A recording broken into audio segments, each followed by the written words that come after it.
When a mysterious ailment refuses to leave water nymph Lilje, her father sends her to a human spa retreat. Lilje quickly discovers she has a lot to learn about human nature and culture when she accidentally scandalizes the Edwardian spa guests by showing up undressed. In a hope of relieving her chronic pain and fatigue, she tries her best to fit in and silence her ability to speak with the elements, plants, and animals around her. But when the secret of her heritage is revealed, and Lilia falls in love with a human, she faces a difficult choice. Give up everything she thought she was, or live forever in pain and regret of what could have been. Hello everyone, and welcome once again to the Heir's Lair. I'm your host, Jonathan Taylor. For today's video, I will be returning to the bibliography of Natalie Kilda, and once again, it'll be through an arc review.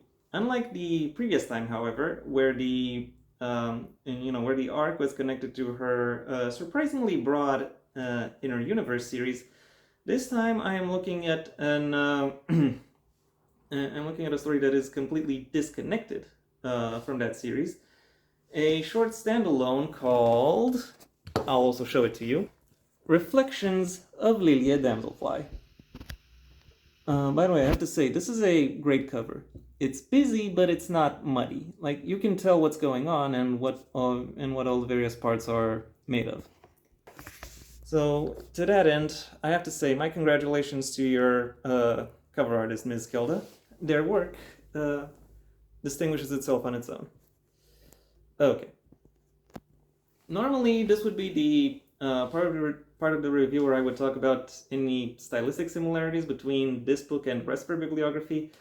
However, given I haven't really touched the rest of her bibliography beyond that initial arc, I can't really comment on, any stylistic similarities.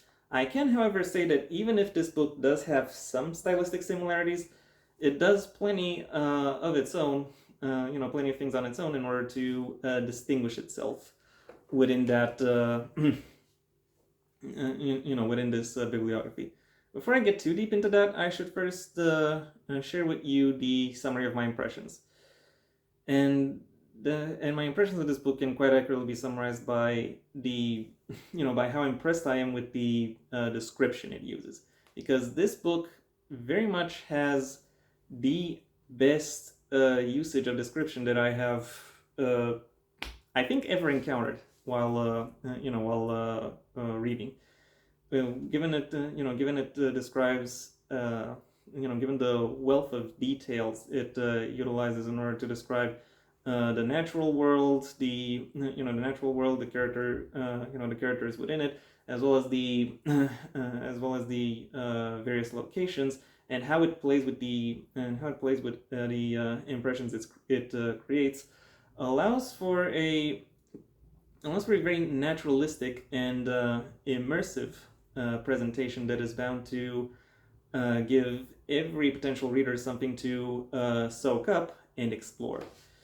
So, if what you've heard about this book so far sounds like this book could be of interest to you, then I have no problem telling you to go ahead and go ahead and acquire it. And now that I'm done with the general impressions, it's time I dove into some specifics. The plot of this book is, as the synopsis has already given away, kick-started by the main character falling ill, prompting her loved ones to bring her to a retreat, or to bring her outside of her usual surroundings in order for her to receive the treatment she needs. As she receives treatment, however, she discovers that she discovers things that she perhaps would never have imagined, as her horizons get increasingly expanded in ways she probably wouldn't have considered. And due to this expansion, she finds herself having to ask decisive questions that will influence everything about her life for for both the foreseeable and unforeseeable. an unforeseeable future in ways she perhaps can't even tell as of this as of the um, as she is within the within the story and within the moment she takes them. It's an interesting metaphor for like stuff like coming of age and in general growing up. And while that sounds quite complex, the actual plot itself is somewhat simple, somewhat somewhat streamlined. But that allows, however, I will say that it utilizes this streamlining in order to in order to more accurately uh, in order to more accurately impart the events presented, and also the impressions that these events create within the minds of the various characters within the story. And while the flow of events that is present within this book is not particularly complex, the actual events themselves are given plenty of page time, and there is enough intrigue surrounding them that allows for there is enough intrigue around them to allow both the characters and the readership to more effectively analyze, what is going on and what the meaning behind everything that is described is actually, is actually supposed to be, and what the potential consequences of various actions could be. There are some and then there are this distinctive narrative threads, and they flow, and even though their flow is relatively simple, I will say that the conclusions each of them reach are very clearly explained or presented. So in that sense, at least, this book knows how to reward the patience and attention of its audience. When it comes to character work, that is presented to the readers more through a minimalistic, or I could even actually call it an impressionistic lens.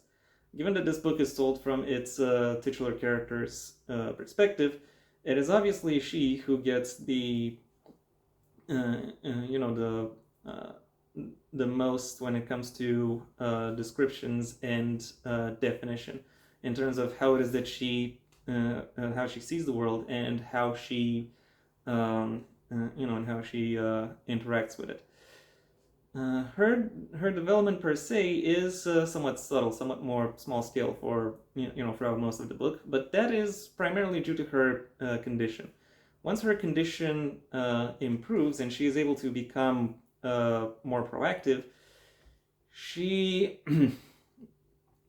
I think it's safe to say that she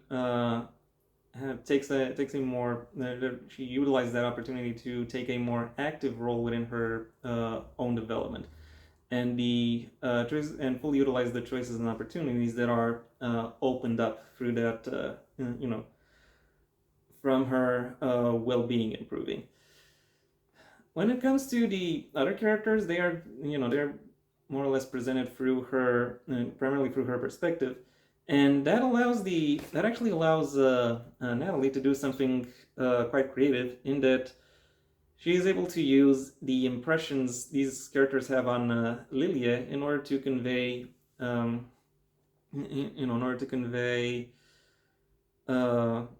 facts and information about them that the readers might get, but Lilje not.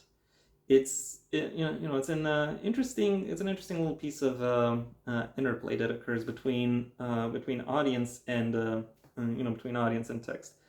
It again isn't really, is more conceptually complex rather than textually complex. However, that simplicity is nevertheless still still used in rewarding ways, as the as this text is quite effective at rewarding its readers for for paying attention.